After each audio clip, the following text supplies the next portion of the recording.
Avez-vous déjà eu l'impression de vivre la vie de quelqu'un d'autre, comme si chaque choix que vous faites n'était pas vraiment le vôtre, mais le reflet des attentes de votre entourage? Peut-être vos parents, votre partenaire, vos amis, votre patron? Et quand vous vous regardez dans le miroir pendant un instant, tout semble étrange, comme s'il y avait une partie de vous qui essayait de crier à l'intérieur, demandant la liberté, mais sa voix était étouffée par une vie dont vous n'aviez jamais vraiment voulu. Ce que Carl Jung nous a appris, et ce que beaucoup n'ont pas le courage d'affronter, c'est que la plus grande bataille de votre vie ne se déroule pas dehors, elle est dedans. Alors, je vous demande, vivez-vous la vie que vous désirez vraiment ou celle que les autres attendent de vous? C'est une de ces questions qui, une fois posées, ne peuvent être ignorées. Ils restent là, résonnant au fond de votre esprit, vous rappelant des souvenirs de toutes les fois où vous avez dit oui alors que vous vouliez dire non, de toutes les décisions que vous avez prises pour plaire à quelqu'un et non pour nourrir votre âme. Le problème est que nous vivons dans un monde qui nous enseigne que se choisir soi-même en premier est égoïste. En tant qu'enfants, nous apprenons à placer les autres au-dessus de nous-mêmes, qu'il s'agisse d'obéir à nos parents, de répondre aux attentes de l'école ou d'essayer d'être acceptés par les groupes sociaux. Mais personne ne parle du coup. Et c'est exactement ce contre quoi Carl Jung nous met en garde. Chaque fois que vous niez votre propre besoin de plaire aux autres, vous créez un petit trou en vous. Au début, c'est presque imperceptible, mais au fil des années, ce trou s'élargit jusqu'à devenir un vide qui consume tout autour de lui. Vous pouvez même essayer de le combler avec du travail, de l'argent, des relations superficielles ou même des distractions comme les réseaux sociaux, mais ce vide ne disparaîtra pas. Parce qu'il n'est pas là faute de choses extérieures. C'est là parce que vous avez abandonné la seule personne que vous auriez dû protéger à tout prix, vous-même. Et pourquoi faisons-nous cela? Parce que nous sommes conditionnés à craindre l'inconfort. L'inconfort de dire non à quelqu'un qu'on aime, l'inconfort d'être perçu comme égoïste ou rebelle, l'inconfort d'être jugé pour ne pas répondre aux attentes. Mais Jung nous enseigne que le mal-être n'est pas l'ennemi. Au contraire, c'est le signe que quelque chose d'important se passe. Lorsque vous ressentez cet inconfort, cette tension intérieure, c'est votre inconscient qui essaie de communiquer avec vous, qui essaie de vous dire qu'il est temps de changer. Beaucoup de gens ignorent ce signe car affronter son inconscient peut être effrayant. C'est là que se cachent nos douleurs, nos traumatismes, nos regrets et nos vérités inconfortables. Et qui veut ouvrir cette porte? Qui veut affronter la possibilité que tout ce qu'ils ont construit jusqu'à présent n'était pas vraiment basé sur ce qu'ils voulaient? Mais voici le secret. Ignorer cette voix ne la fait pas disparaître. Cela la fait crier encore plus fort. Vous pouvez même tenter de vous échapper, mais le prix de l'évasion est élevé. Vous vous sentez épuisé sans raison apparente. Vos nuits de sommeil ne sont plus réparatrices et l'anxiété commence à apparaître à des moments inattendus. Parce qu'il n'y a pas de repos quand l'âme est en guerre. Permettez-moi de partager une métaphore simple. Imaginez que vous naviguez sur un bateau au milieu de l'océan. Au début, les eaux sont calmes et vous pensez avoir le contrôle. Mais sans s'en rendre compte, le bateau dévie légèrement de sa trajectoire. Chaque petite décision que vous prenez pour plaire aux autres, chaque rêve que vous abandonnez parce qu'il vous semble trop risqué, est comme un petit changement de direction sur ce bateau. Au début, cela semble insignifiant, mais après des années, vous regardez autour de vous et vous réalisez que vous êtes complètement perdu, ne sachant pas comment revenir à votre point de départ. Et c'est à ce moment-là que vous réalisez que le véritable danger ne réside pas dans les vagues de l'océan, mais dans la mauvaise direction dans laquelle vous vous dirigez. Maintenant, permettez-vous de réfléchir. Combien de vos dernières décisions sont nées d'un lieu d'authenticité? Combien d'entre eux provenaient de ce que vous souhaitiez réellement et combien ont été pris pour ne pas déplaire à quelqu'un? Parce que, si nous sommes honnêtes, nous ne choisissons souvent pas ce que nous voulons. Nous choisissons ce qui nous cause le moins d'inconfort. Mais éviter l'inconfort à court terme crée de la douleur à long terme. Jung le savait. Il a dit que lorsque nous ignorons notre vérité intérieure, nous créons non seulement du vide, mais aussi du chaos et de la déconnexion. Le chaos d'être physiquement présent à un endroit alors que votre esprit et votre cœur sont à des kilomètres de là, aspirant à une autre réalité. Et la déconnexion de se regarder dans le miroir et de ne plus se reconnaître.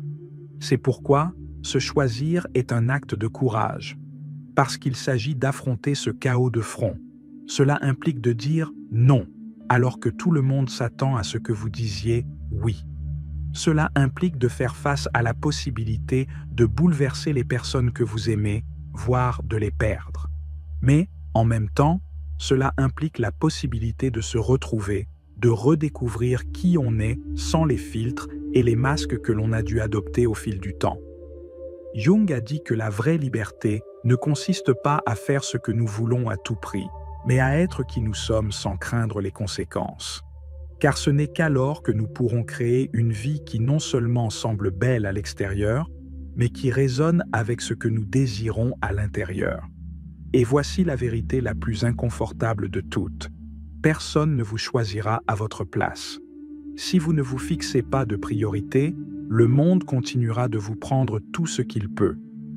Votre patron s'attendra toujours à plus d'heures de travail, vos amis voudront toujours plus de votre temps, votre famille exigera toujours plus de sacrifices, non pas parce qu'ils sont mauvais, mais parce que nous enseignons aux gens comment ils peuvent nous traiter.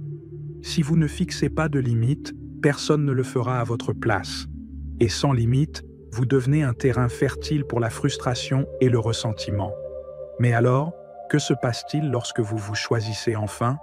Qu'est-ce qui change lorsque vous arrêtez de rechercher une validation externe et commencez à faire confiance à votre propre intuition ? La réponse n'est pas magique, mais elle est transformatrice. Vous découvrez qu'il n'y a pas de prix pour la paix intérieure. Vous réalisez que lorsque vous dites non à ce qui ne vous sert pas, vous dites oui à ce qui compte vraiment. Vous commencez à attirer des personnes et des situations qui correspondent à qui vous êtes et non à ce que vous avez essayé d'être. C'est comme si l'univers répondait à votre décision, éliminant ce qui n'est pas bon pour vous et vous apportant ce dont vous avez réellement besoin pour grandir. Cependant, ce processus nécessite quelque chose d'important. Vous devez être prêt à faire face à vos ombres.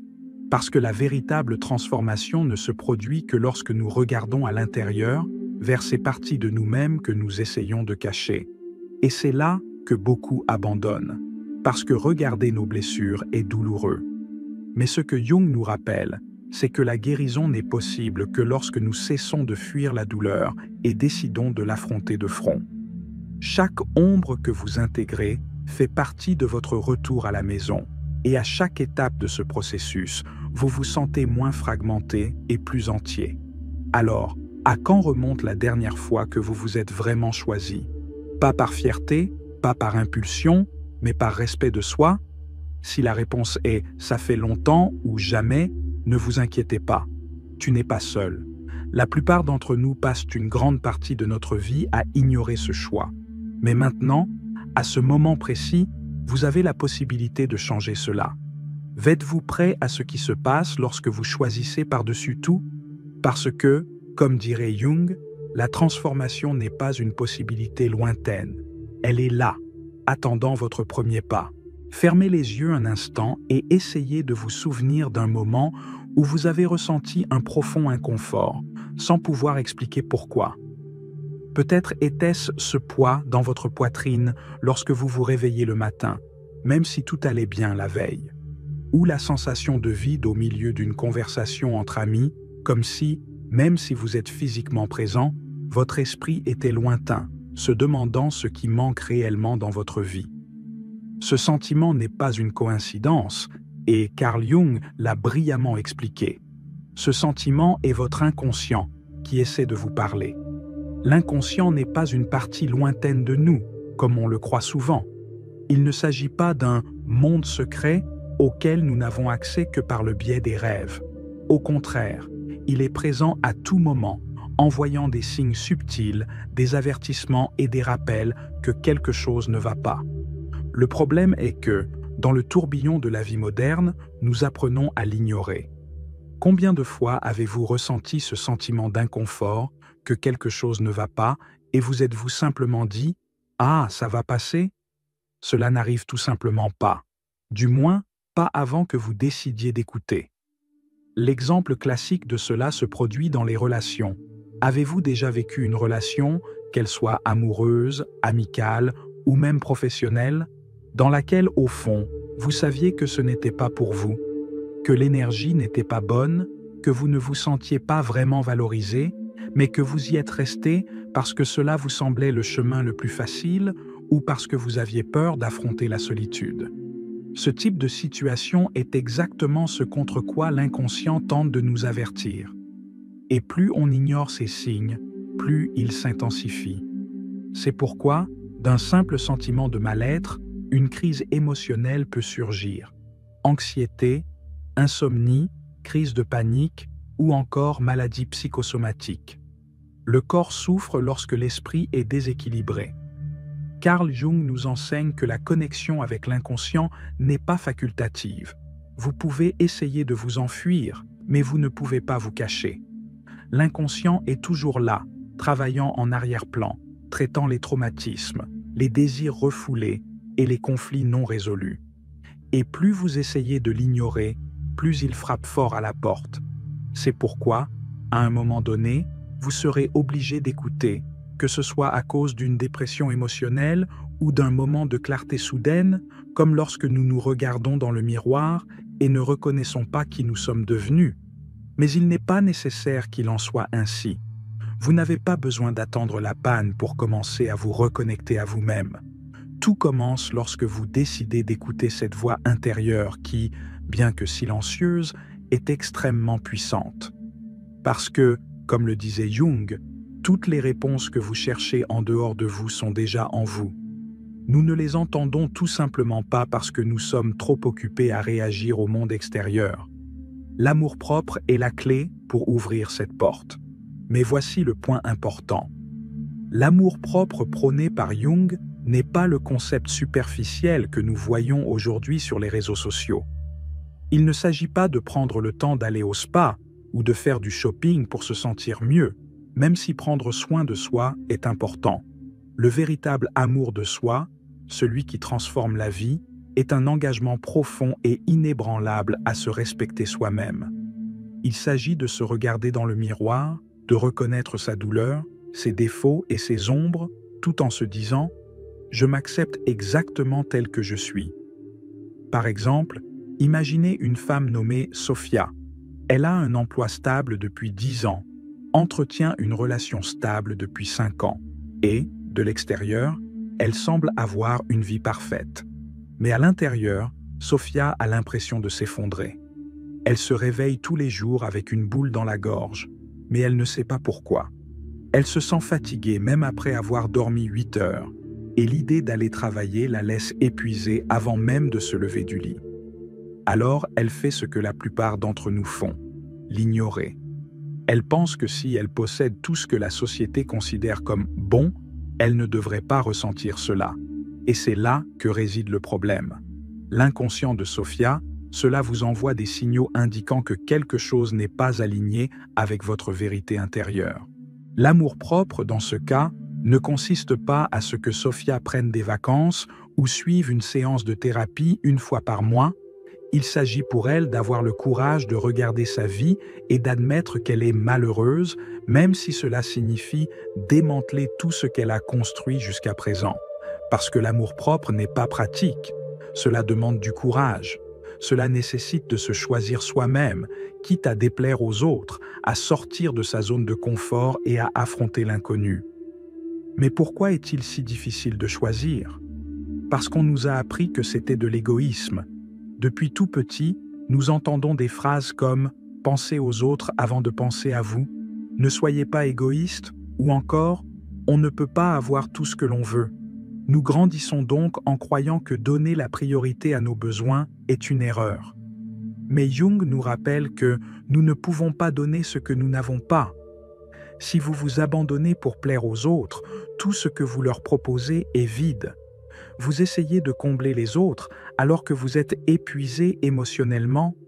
Ce n'est pas de l'amour, ni pour vous-même, ni pour les autres. C'est pourquoi l'amour-propre n'est pas un luxe, c'est une nécessité. Sans cela, nous ne pouvons pas fixer de limites saines, nous ne pouvons pas dire non lorsque nous en avons besoin et nous ne pouvons pas attirer des relations qui nous nourrissent. Parce que voici la vérité.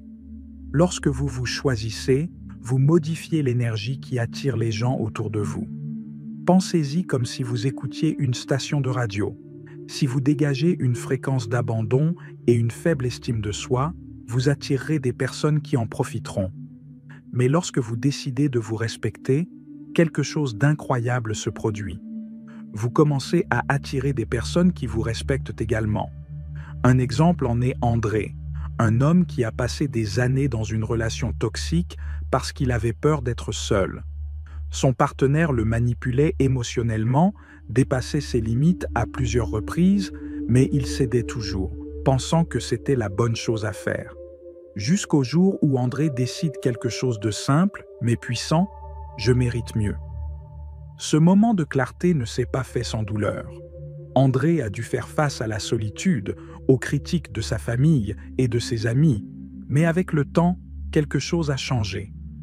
Il a commencé à attirer des gens qui l'estimaient, non pas parce qu'il avait changé qui il était, mais parce qu'il s'était finalement choisi. C'est le pouvoir de l'amour-propre. Cela transforme non seulement votre rapport à vous-même, mais également votre rapport au monde. Lorsque vous vous choisissez, les personnes qui drainent votre énergie commencent à disparaître et celles qui vous soutiennent restent. Ce n'est pas une coïncidence. Jung a appelé ça synchronicité, lorsque votre changement interne crée des changements externes. Mais attention, se choisir n'est pas un simple acte. Ce n'est pas quelque chose que l'on fait une seule fois et qui est réglé pour toujours. C'est un processus continu, une décision quotidienne de s'écouter et de se respecter. Il y aura des jours où c'est plus facile et d'autres où vous serez tenté de retomber dans d'anciens schémas. Mais c'est précisément dans ces moments que l'amour-propre se renforce, lorsque l'on choisit d'avancer, même s'il serait plus confortable de revenir en arrière. Maintenant, regarde ta vie. Combien de fois avez-vous ignoré vos propres désirs par peur de ce que les autres pourraient penser ? Combien de fois avez-vous accepté des situations dont vous saviez qu'elles n'étaient pas bonnes pour vous, simplement parce que dire non vous semblait effrayant ? L'amour-propre vous invite à changer cela. La prochaine fois que vous ressentirez cet inconfort, ne l'ignorez pas. Écoutez, il essaie de vous montrer le chemin du retour vers qui vous êtes vraiment. 1. La vraie liberté ne vient que lorsque nous intégrons toutes les parties de nous-mêmes, même celles que nous préférons cacher. Vous êtes-vous déjà demandé pourquoi certaines personnes semblent porter un poids invisible sur leurs épaules, même lorsque tout semble aller bien dans leur vie? C'est comme s'ils étaient piégés par quelque chose qu'ils ne peuvent pas nommer, un fardeau qui les suit silencieusement, apparaissant dans leurs pensées avant de se coucher ou pendant les pauses du milieu de la journée. Peut-être que vous faites partie de ces personnes. Peut-être connaissez-vous très bien ce vide, cette inquiétude qui n'a pas de raison claire, mais qui insiste pour être présente. Carl Jung savait exactement ce que c'était. Il l'a appelé « à l'ombre », cette partie de nous que nous préférons ne pas voir, mais qui détermine en grande partie qui nous sommes. L'ombre n'est pas un concept facile à accepter. Après tout, qui veut admettre qu'ils portent en eux des peurs, des insécurités, des ressentiments et des désirs qui ne correspondent pas à l'image que nous essayons de construire?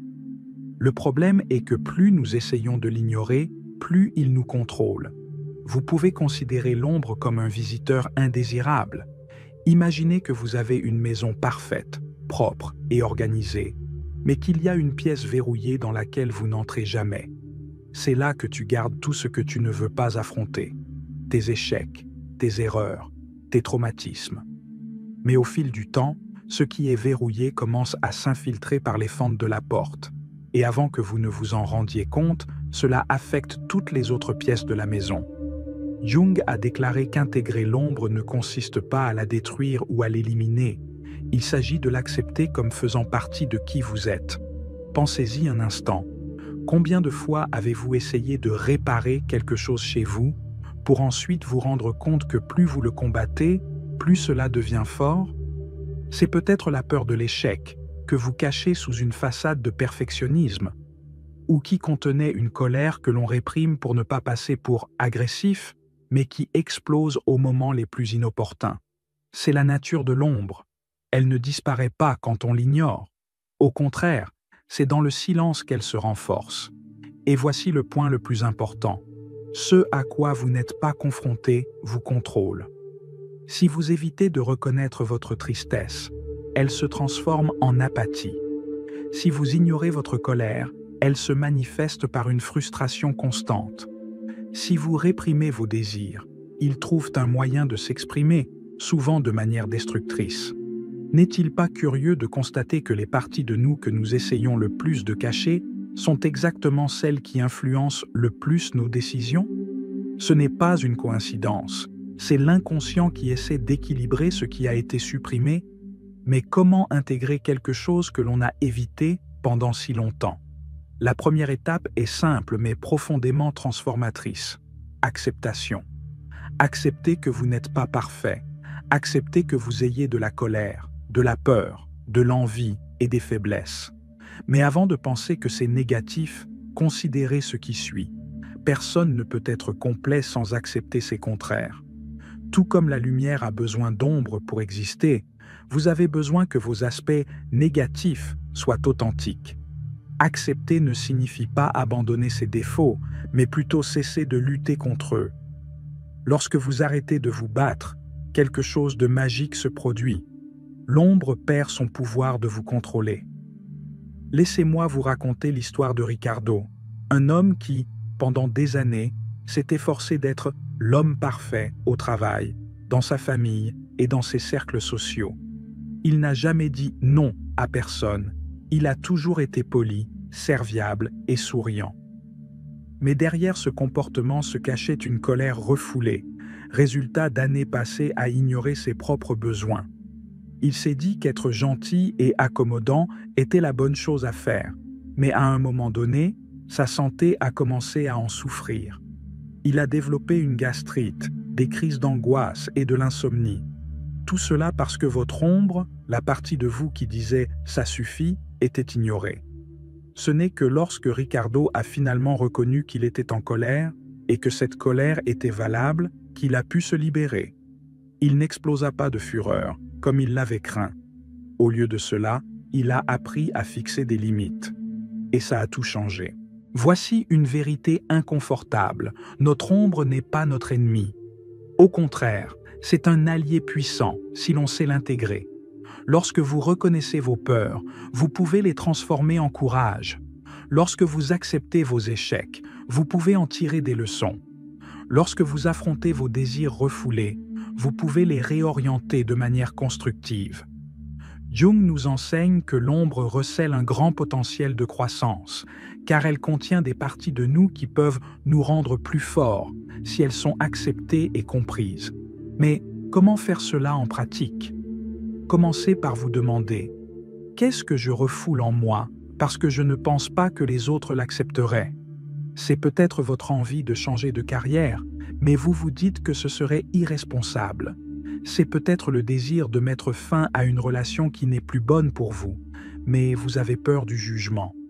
Ou peut-être que c'est de la colère à cause de quelque chose qui s'est produit dans le passé et que vous refusez d'y faire face parce que vous pensez que vous devriez en avoir fini avec cela maintenant.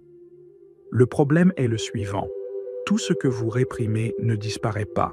Il se cache, attendant que le bon moment surgisse. Et si vous pensez pouvoir le contrôler pour toujours, détrompez-vous. Combien connaissez-vous de personnes qui, après des années de répression émotionnelle, sont confrontées à des crises de la quarantaine, à des dépressions nerveuses ou à des comportements autodestructeurs? Cela n'arrive pas soudainement. C'est le résultat du nombre trop longtemps ignoré. Et plus on reporte la confrontation, plus elle devient difficile. Mais voici la bonne nouvelle. Vous n'êtes pas obligé de tout affronter en même temps. L'intégration de l'ombre est un processus progressif. Cela commence par de petites questions. Pourquoi est-ce que je ressens cela? Ou d'où vient cette émotion? Au lieu d'essayer de supprimer vos sentiments négatifs, donnez-leur un espace pour exister. Écrivez ce que vous ressentez, parlez à quelqu'un en qui vous avez confiance ou suivez une thérapie si nécessaire. L'important est de reconnaître que vos émotions ne sont pas vos ennemis. Ce sont des messagers. Jung a dit que la véritable guérison se produit lorsque nous arrêtons de nous battre et commençons à nous écouter. L'ombre ne veut pas vous détruire. Elle veut vous montrer où vous devez grandir.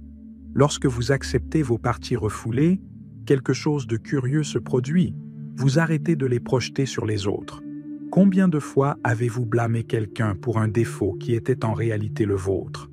Par exemple, critiquer l'arrogance de quelqu'un alors qu'en fait c'est vous qui supprimez votre confiance en vous. C'est la projection de l'ombre. Lorsque vous l'intégrez, ces projections disparaissent et vos relations deviennent plus authentiques. L'intégration Shadow apporte également une immense liberté. La liberté d'être qui vous êtes sans masque. Vous n'avez plus besoin de faire semblant d'être toujours heureux ou de cacher vos vulnérabilités. Cela ne signifie pas s'exposer à tout le monde, mais plutôt s'accepter pleinement.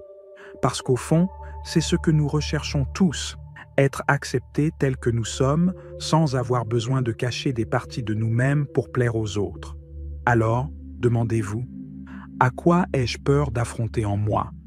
Cette question peut être inconfortable, mais elle est aussi le point de départ d'une transformation profonde. Carl Jung croyait qu'en intégrant nos ombres, nous devenons entiers. Et être entier est bien plus puissant que d'être parfait. Lorsque vous acceptez vos ombres, vous découvrez un pouvoir intérieur dont vous ignoriez l'existence. Non pas parce que vous avez éliminé vos faiblesses, mais parce que vous avez appris à les transformer en force. Et ce n'est que le début. Dans la partie suivante, nous explorerons comment cette nouvelle version intégrée et authentique de vous-même peut se connecter au monde d'une manière qui semblait autrefois impossible. Parce que, comme le disait Jung, lorsque vous vous alignez intérieurement, le monde extérieur commence à réagir. Ne le manquez pas. Avez-vous déjà eu le sentiment que, lorsque vous décidiez enfin de vous libérer de quelque chose qui n'avait plus de sens, tout commençait à se mettre en place? Comme si l'univers attendait ce moment pour ouvrir des portes qui semblaient auparavant verrouillées? C'est peut-être lorsque vous avez quitté un emploi qui vous a rendu malheureux et que, peu de temps après, vous avez reçu une opportunité inattendue. Ou lorsque vous avez mis fin à une relation toxique et que, peu de temps après, vous avez rencontré quelqu'un qui vous voyait vraiment. Ce n'est pas une coïncidence. Carl Jung a appelé ce phénomène la synchronicité. La synchronicité n'est pas magique, mais elle n'est pas non plus rationnelle au sens traditionnel du terme. C'est comme un flux invisible qui relie ce que vous ressentez à l'intérieur avec ce qui se passe à l'extérieur. Pensez-y, si vous vivez en conflit avec vous-même, en ignorant vos désirs, en réprimant vos émotions et en vous forçant à être quelqu'un que vous n'êtes pas, le monde qui vous entoure reflètera ce chaos interne. Vous attirerez des situations qui renforcent ce mal-être, comme si l'univers vous montrait, de manière douloureuse, que quelque chose devait changer. Mais lorsque vous décidez de vous aligner sur votre vérité, cette dynamique change. Les choses commencent à se dérouler d'une manière qui semblait auparavant impossible. Mais comment cela fonctionne-t-il exactement? Carl Jung pensait que la synchronicité n'était pas seulement un événement extérieur aléatoire, c'est une manifestation directe de l'inconscient, une poussée de l'univers pour vous rappeler que vous êtes sur la bonne voie. Et le plus curieux, c'est que cela n'arrive que lorsque l'on choisit de vivre de manière authentique. Pourquoi? Parce que c'est dans cet état que l'on cesse de résister au flux naturel de la vie. Au lieu d'essayer de tout contrôler, vous laissez les choses se produire. Et lorsque vous le permettez, l'univers répond. Laissez-moi vous raconter l'histoire de Julia, une femme qui a passé une grande partie de sa vie à essayer de s'adapter à ce qu'on attendait d'elle. Depuis toute petite, elle était la bonne fille, toujours obéissante, studieuse, recherchant l'approbation de ses parents. Cela s'est poursuivi jusqu'à l'âge adulte, lorsqu'elle a choisi une carrière stable mais sans passion parce qu'elle pensait que cela ferait d'elle une personne responsable. Elle a épousé un homme qui semblait idéal aux yeux de la société, Mais à l'intérieur, elle sentait que quelque chose n'allait pas. Pendant des années, Julia a ignoré ce sentiment, jusqu'à ce que son corps commence à montrer des signes avant-coureurs, crise de migraine, insomnie et sensation constante de fatigue, même après avoir dormi. Ce n'est que lorsqu'elle décida enfin d'écouter ce que son inconscient essayait de lui dire que tout changea. Dans un moment de courage, elle a démissionné, même si elle n'avait pas d'autre emploi en tête. Il a mis fin au mariage, même s'il avait peur du jugement. Au début, tout semblait s'écrouler. Elle se demandait si elle avait fait le bon choix ou si elle détruisait sa propre vie. Mais quelques semaines plus tard, des choses inattendues ont commencé à se produire. Un vieil ami l'a invitée à participer à un projet dans un domaine qu'elle avait toujours aimé, mais qu'elle n'avait jamais eu le courage d'explorer. Lors d'un événement, elle a rencontré quelqu'un avec qui elle a établi un lien immédiat, sans la pression d'être quelqu'un qu'elle n'était pas. Julia réalisa qu'en se libérant des chaînes invisibles qui la retenaient, elle avait créé un espace pour le nouveau. Et ce n'est pas un cas isolé. Plusieurs études psychologiques montrent que lorsque les gens commencent à vivre d'une manière qui correspond à leurs valeurs internes, ils ressentent un sentiment accru de bien-être et remarquent souvent des opportunités qu'ils ignoraient auparavant. En effet, notre cerveau est programmé pour filtrer les informations en fonction de ce que nous considérons comme important. Si vous êtes coincé dans des schémas d'auto-sabotage, vous vous concentrerez sur les difficultés et les limites. Mais lorsque vous changez intérieurement, votre perception du monde change également. Vous commencez à remarquer des possibilités là où vous voyiez auparavant des obstacles. Mais attention, la synchronicité ne signifie pas que votre vie sera parfaite ou que vous ne rencontrerez pas de défis. Au contraire, les plus grands défis apparaissent souvent juste au moment où vous commencez à vous aligner sur votre vérité. Cela se produit parce que l'univers, d'une certaine manière, met à l'épreuve votre engagement. Êtes-vous vraiment prêt à abandonner ce qui ne vous sert plus, quitte à traverser des moments d'inconfort? Pensez à quelqu'un qui décide de mettre fin à une relation abusive. La première impulsion peut être le soulagement, mais peu après vient la peur. Et si je ne trouvais jamais quelqu'un de mieux? Et si je me retrouve seul? Ce type de résistance est normal. Notre esprit déteste l'inconnu. Nous préférons la douleur familière au risque de quelque chose de nouveau. Mais c'est exactement là que la magie opère. Lorsque vous surmontez cette peur initiale et restez ferme dans votre décision de vous choisir, c'est comme si une nouvelle réalité s'ouvrait devant vous. Jung pensait que l'authenticité n'était pas seulement un idéal philosophique, c'est un besoin psychologique.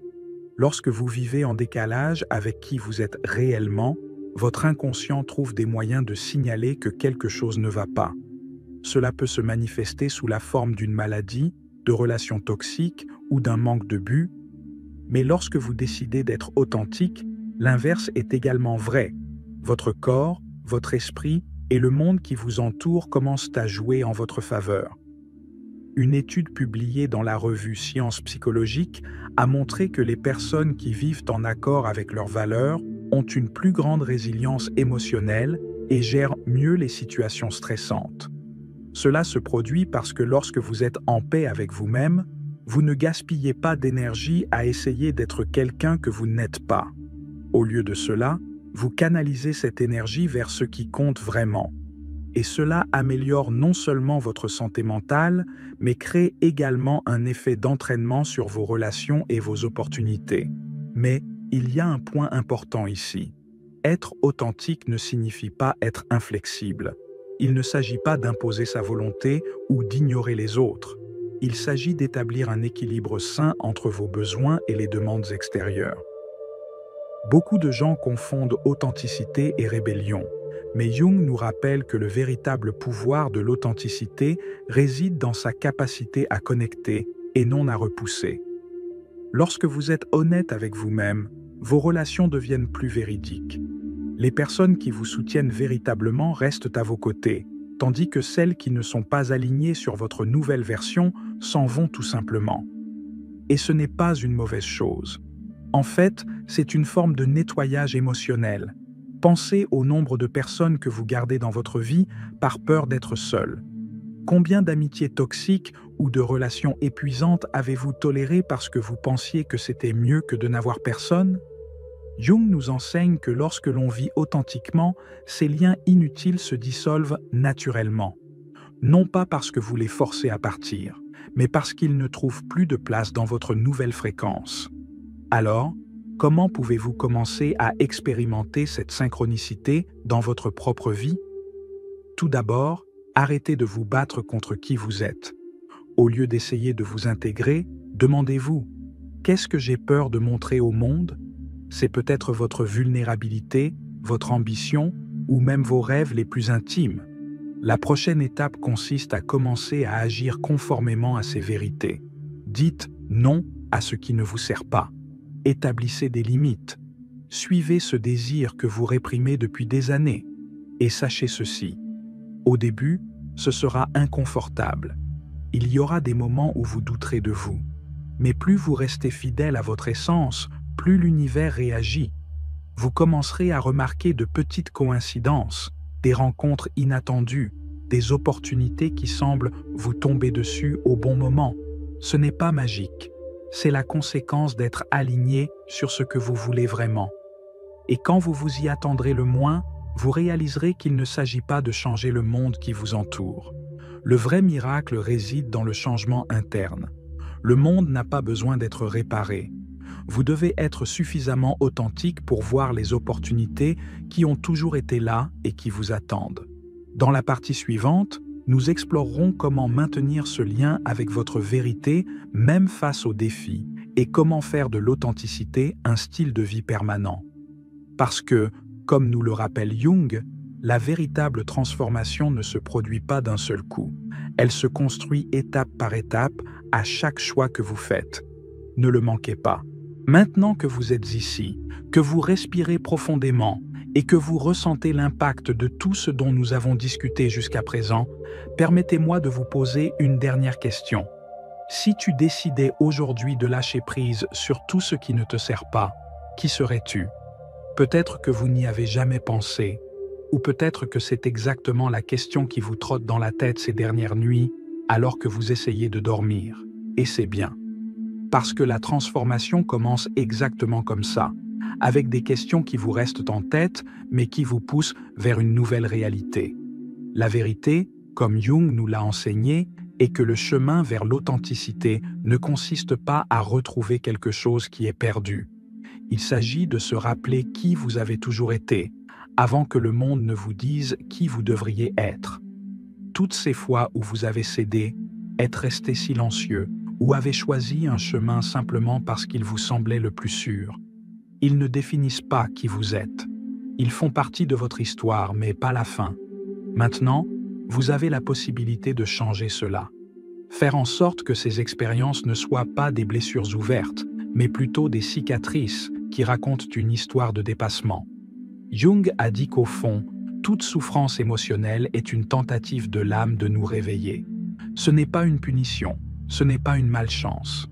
Ce sont les cris inconscients que vous vous êtes éloigné du chemin et que vous devez y revenir.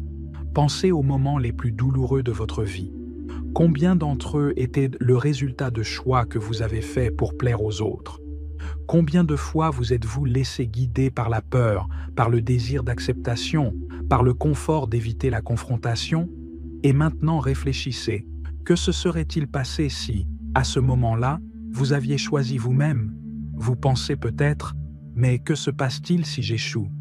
Et si, en me choisissant, je me retrouvais seul, rejeté ou perdu? C'est un doute légitime. La société nous a conditionnés à croire que l'acceptation des autres est ce qui nous donne de la valeur. Mais voici la révélation qui pourrait changer votre vie. Le véritable échec ne déçoit pas les autres. Le véritable échec, c'est de s'abandonner. Parce qu'en fin de compte, vous êtes la seule personne qui sera à vos côtés pour toujours. Les amis vont et viennent. Le travail peut changer. Les circonstances de la vie sont inconstantes. Mais toi, vous serez toujours là. Et si vous ne prenez pas soin de vous, qui le fera? Imaginez un instant une version de vous-même dans le futur. Une version qui a eu le courage de faire des choix difficiles, qui a dit non à ce qui ne résonnait pas dans votre âme et oui à tout ce qui vous faisait vibrer. Que ressent cette version de vous lorsque vous vous réveillez le matin? Quel genre de personne êtes-vous autour de vous? Que faites-vous de votre temps? Cette version n'est pas un rêve lointain. Elle vous attend, de l'autre côté de vos décisions d'aujourd'hui. Parce que chaque petit choix compte. Chaque fois que vous vous écoutez au lieu de faire taire vos désirs, vous construisez cette version authentique de vous-même. Vous pensez peut-être, mais cela prend du temps. Et c'est vrai. L'authenticité n'est pas une destination. C'est un processus. Il n'y a pas de point final où vous vous réveillez et dites « D'accord, maintenant je suis 100% authentique ». Non, parce que la vie est dynamique. Ce qui a du sens aujourd'hui n'en aura peut-être pas demain, et ce n'est pas grave. Jung pensait que la croissance personnelle n'était pas linéaire. C'est une spirale dans laquelle nous revisitons notre douleur et notre apprentissage à différents moments, chaque fois avec plus de compréhension. Et cela ne veut pas dire que vous souffrirez constamment. Au contraire.